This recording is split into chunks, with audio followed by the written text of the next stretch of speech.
그러니까요. 지금 댓글창에 많은 분들이 제발 특검 좀 통과됐으면 네, 좋겠다 얘기하십니다. 사실은 최수근 상병 특검 관련해서는 1년이 벌써 넘었고요. 네. 그 부모님들의 심정을 생각해 보면 얼마나 이게 끔찍하고 안타까운 일입니까? 그럼에도 불구하고 지난 총선으로 힘을 마련해서 네. 국회로 들어갔는데 여전히 그 장벽을 뚫지 못한다고 한다면 그러니까 어디에서 이 돌파구를 마련할 거냐 이게 참 걱정입니다, 의원님. 맞습니다. 네. 하루 빨리 통과가 되기를.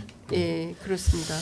자, 그 이번에 보니까 검찰에서요, 민주당에서 네. 심우정 검찰총장 탄핵을 네, 네, 네. 이제 진행하겠다라는 입장을 밝히고 어제 사무총장 기자간담회를 열었는데요. 조국혁 신당은 이제 심우정 총장에 대한 탄핵 문제는 좀 어떤 판단과 입장이신가요? 그래서 그 부분은 저희가 아직 당 내에서 구체적으로 뭐 논의한 상황이 아니라서. 의원님 개인 의견은 어떠십니까? 뭐 심우정 그 총장 또 총장이지만 저는 이창수 중앙지검장 이창수. 예. 뭐 그 중앙지검장이 더 우선적으로 예. 좀 타겟팅이 돼야 되는 건 아닌지 좀 그런 생각입니다. 그렇군요. 너무 전선을 넓게 할 경우에는 예. 좀 약간 이제 동력이 약화될 수도 수가 있는 있으니까. 좀 더 명확한 예. 직접적인 책임이 있는 예. 뭐 이창수 중앙지검장이 예. 주된 타겟이 돼야 되지 않는가라는 좀 그런 개인적인 생각이 있습니다. 예. 그렇죠. 왜냐하면 사실은 이거를 좀 저희가 다시 복기를 좀 해보자면 네네네.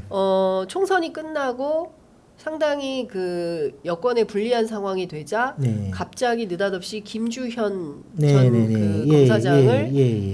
민정수석으로 네, 네. 드리고 뭐 민심을 청취하겠다라고 네. 주장을 예. 했지만 결국은 민정수석이 들어오자마자 한 것은 검찰 인사였고 그렇죠. 뭐 검찰 장악 그렇습니다. 예. 그리고 이창수 지검장이 원래는 전주에 네네. 전주지검에 있다가 예. 이 사건을 갖고 온 거 아니냐. 저는 소름이 돋던데 박은정 의원님이요. 국회 법사위에서 예. 중앙지검장 이 사건 해결해 주기로 하고 중앙지검장 받은 거 아니냐. 제가 알기로도 네. 그 전주 역대 검찰 인사에서 네. 전주지검장이 예. 바로 중앙지검장으로 온 사례는 예. 뭐 최초가 아니었나. 그렇습니까? 예. 하여튼 뭐 거의 뭐 정말 드문 예. 이례적인 예. 좀 그런 거고 예. 지금 뭐 이창수 중앙지검장이 저렇게 하는 부분은 결국에는 그다음 검찰의 최정점 네. 자리에 대한 좀 그런 욕망이 깔려 있는 게 아닌가 그런 생각입니다. 예. 그럼 이창수 지검장 윤석열 정권에서 검찰총장 시켜줄까요? 저는 그런 수순으로 염두에 두고 예. 그 포석을 둔 것이 아닌가 생각합니다. 그럼 심우정 다음은 이창수예요? 저는 뭐 그런 가능성이 있다. 가능성이 아주 높다고 생각합니다. 근데 자기 개인의 출세를 위해서 이렇게 검찰 조직 전체를 망가뜨리면 의원님 앞서 말씀하신 대로 2+가 난리가 났어요. 이게 정상 아닙니까? 근데 그 당사자들은 네. 그 조직 내부의 논리에 갇혀 있기 때문에 네. 외부에서 우리가 이런 비판하는 것만큼 예. 이런 거에 대해서 민감하게 생각을 안 할 수도 있습니다. 그렇습니까? 예. 약간 자기들만의 세상에 사는 좀 그런 부분이 있습니다. 자기들만의 동굴에서 예. 그리고 그 검사들의 양심이라는 거는 예. 우리가 일반적인 사람이 생각하는 그 양심이 아니라 예. 어떤 이 법적으로 이게 문제되지 않는 예. 그 범위 내에서 양심이거든요. 약간 다른 측면이 좀 있습니다. 일반인들하고 다른 사람들이에요? 예. 약간 예. 그들만의 예. 동굴, 그들만의 어떤 사고 방식에 좀 갇혀 있는 면이 예. 있습니다. 예. 근데 진짜 의원님 말씀 주신 대로 초반에 네. 그 김학의 사건만 하더라도 전 국민이 봐서 저 딱 그렇죠, 김학의인데 그렇죠. 예. 검찰만 김학의가 아니라고 하지 않습니까?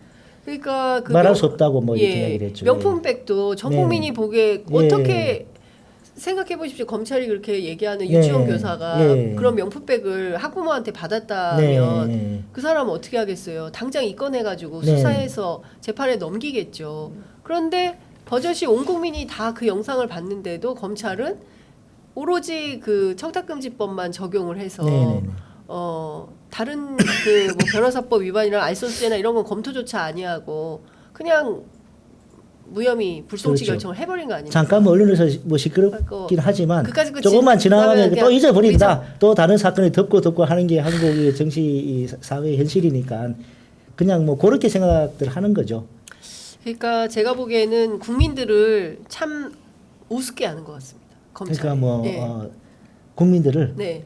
아주 무시하는 거죠. 네. 근데 우리나라 국민들 얼마나 이 똑똑하시고 위대한지 그렇습니다. 예. 거기에 대한 감이 없는 거예요. 저기 시골에 있는 네. 할아버지 할머니들께서도 요즘 예. 말을 이 정말 정치나 이런 데 말씀하시는 걸 깜짝 놀랄 정도고 예. 아이들도 중고등학생들도 요즘 뭐 얘기하다 보면 깜짝 놀랄 때가 많습니다. 예. 그런 달라진 이 세상 현실에 대해서 많이 둔감한 거죠. 권력 내 자기들만의 리그에 갇혀 있다 보니까. 아, 참 답답합니다. 9시 27분 뉴시스 속보가 나와서 하나 전해드리겠습니다. 김민전 최고위원, 국민의힘 최고위원인데요. 한동훈 대표가 윤석열 대통령에게 김건희 특검을 받는 대신에 김정숙 여사, 김혜경 여사 특검을 제안하라. 예. 그다음에 그 27분에 오늘 9시 27분 중앙일보 속보입니다. 한동훈 대표는 또 같은 최고위원회 회의에 석상이에요. 네. 저 김민전 의원은 참고로 친윤계. 네. 예. 그리고 한동훈 대표는 뭐라고 얘기했냐면 명태균 의혹에 대해서 당무감사를 통해서 조사를 하겠다. 여당이 부끄럽지 않도록 하겠다라는 입장을 밝혔습니다. 네. 내전이 시작됐다고 봐야 됩니까? 그렇다고. 야, 근데 이거는 좀 독특하네요. 예. 예, 김민전 의원님은 김건희 특검이 아니라 김정숙, 김혜경 특검을 해야 된다. 그 몰타기 그것도 뭐 윤 대통령한테 가서 그 제안을 해라. 아, 일반 국민들이 그 부분 그런 제안이 예. 뭐 설정이 있다고 생각하시겠습니까? 이분이 그 저 본회의장에서 주무신 분이죠. 입 벌리고. 뭐 그런 뭐 해프닝 뭐. 근데 사실 뭐 이 네.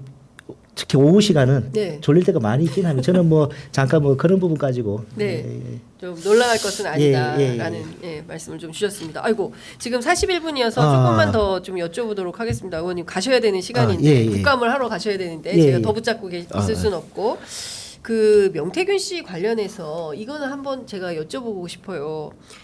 검찰이 나를 잡으면 한 달이면 하야 또는 탄핵이다. 네네. 그리고 이제 그 앞서 얘기도 그 카톡 문자 말씀도 드렸고요. 이 명태균이라는 존재 자체가 소위 여권의 거의 그 무슨 핵폭탄급이다 이렇게 네네네. 표현들을 하고 있는데, 근데 중요한 것은 검찰이 이 사람에 대해서 조치를 못하지 않습니까? 그리고 네네. 무슨 일인지 여권의 그 유력한 정치인들이 다들 입을 다뭅니다. 네네. 예. 그리고 심지어 김재원 최고위원은 착한 내가 참는다. 이런 말을 하면서 더 이상 논쟁을 하지 않으려고 한다. 이런 현상을 어떻게 우리 정치가 해석을 하고 받아들여야 된다고 보십니까? 사실 원칙이 사라진 거죠. 한번 곰곰이 생각해 보면 저 정도 사안이 이슈화되고 네. 범죄 혐의가 있다 그러면은 네. 검찰은 특별수사팀을 꾸려서라도 이렇게 적극적인 강제 수사를 갖다가 시작하는 게 맞는 거죠. 수사기관이라면. 네. 근데 그런 모습이 보이지 않고 주저주저하고 뭔가 약간 조심스러워하고 그런 모습이 보이지 않습니까? 네. 이 정부 들어서서 모든 공직 체계 시스템이 무너졌고 검찰조차도 한없이 권력 앞에서 쪼그라드는 네. 저런 모습을 보이고 있는 것이죠. 예. 그러니까요. 그 지금 보면 여러 가지로 그 기재위 활동하시면서 조세재정 정책과 관련해서도 네. 그 기존에 있던 그 태도와 너무 다르다. 네. 기재위 공무원들이. 그러니까 10년 이상 자기 기재부 세제 개편안을 검토해 왔는데 네. 올해처럼 이해 안 되는 세제 개편을 처음 봤다라는 그 물론 민주당 뭐 전문위원이긴 합니다만 그런 이야기를 하더라고요. 그러니까 기재부가 왜 이러는지 모르겠다. 그러니까 자존심도 모두 다 내던지고 권력에 맹종하는. 어쩔 수 없는 큰 힘 때문에 기재부의 그 실무 관료들이 어쩔 수 없이 이렇게 내몰리고 있는 게 아닌가라는 의심까지 듭니다. 그러니까 결국에는 이게 나라냐라는 그렇습니다. 개탄이 안 나올 수. 향후에 다음에 들어설 정권이 진보 정권이 되든 보수 정권이 되든 그 재정에 엄청난 이 후폭풍을 초래할 수 있는 이런 일망적인 감세 정책 이런 것들이 많이 담겨 있다는 것이죠. 아까 도이치모터스 가업 상속 공제로 1,200억까지 공제가 될 수 있는 이런 내용까지 이번에 포함이 돼 있다는 것이죠. 그러면은 결국은 이제 빽 있고 이런 사람들, 그 다음에 뭐 권력에 굴종하는 기회주의자들 이런 사람들에 대해서는 다 봐주고 뭐 해먹을 수 있는 사람들 다 해먹을 수 있게 길을 터주고, 그렇지 않은 일반 서민들이나 뭐 그 평범한 시민들이나 이런 사람들은 그냥 피해보고. 그렇죠. 이번에 제가 2주 전 그 기재위 국감에서 네. 지적했듯이 이번 세제 개편 내용 중에 하나가 네.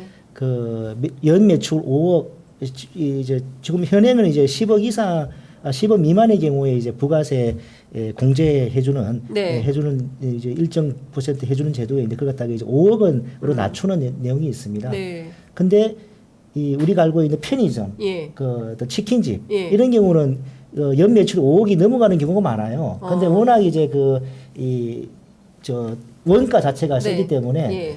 매출이 높더라도 그 연평균 이제 5억일 경우에 예. 편의점의 순수익 예, 사장님께서 가져가는 돈이 예. 210만 원, 월 210만 원 정도라고 합니다. 그러니까 이런 부분에 대해서 결국에는 부자 감세, 초부자 감세, 초자산가 감세 결과로 재정의 압박이 들어오니까 이런 서민 쟁취로 이어지고 있는 이런 현상이 발생하고 있는 것이죠. 예, 예. 제가 너무 이제 가셔야 예, 돼서 45분. 예, 45분이라서 예. 이제는 가셔야 됩니다. 오늘 그 수출입은행 국감인데요. 예, 예, 예. 자, 의원님 뭐 끝으로 한 말씀 듣고 뭐 마무리하겠습니다. 아, 예. 네. 초대해 주셔서 감사드리고요. 예, 예. 기재위 국감 같은 경우는 상대적으로 뭐 법사위나 정무위나 과방위에 비해서 상대적으로 좀 주목을 덜 받는 좀 상임위입니다. 왜냐하니까 좀 점잖습니다. 서로 예. 뭐 치고받고 싸우는 것도 없고. 그런데 불구하고 우리나라 이제 근간을 형성하는 조세 재정에 관한 예. 우리나라 중장기적으로 많은 영향을 미치는 정책에 관한 이 기재위가 이제 그런 상임위인데요. 요 상임위 활동에 대해서도 이 많은 관심을 가져주시길 부탁드리고 나온 김에 네. 그 지난번에도 이제 마지막에 제가 이제 아. 요 뭐 이 그 후원 네, 계좌를 후원 계좌. 홍보를 했는데 지난번에 이렇게 했더니만 조금 효과가 있더라고요. 정말요? 그래서 오늘도 네. 뭐 떠나기 전에 마지막으로 요거 좀 인사 좀 드리고 네, 예, 네. 가도록 하겠습니다. 자, 네, 이제 그만. 개그맨 이용렬 씨를 닮은 이 차규근 의원님의 도와줘. 예, 도와줘. 여러분 그거 캡처해 놓으셨습니까? 앞으로 둘리면은 돌아가는데요. 하여간 막 댓글창에도 감사합니다. 의원님 뭐 파이팅입니다. 예, 예. 노래도 잘하시는 차규근 의원님 응원합니다. 아유, 뭐 이런 감사합니다. 내용이 많이 와 있습니다. 예, 예. 네, 의원님 오늘 말씀 잘 들었습니다. 네네. 고맙습니다. 아이고, 네, 수고하셨습니다. 감사합니다. 네, 네, 시청자 여러분 감사합니다. 감사합니다.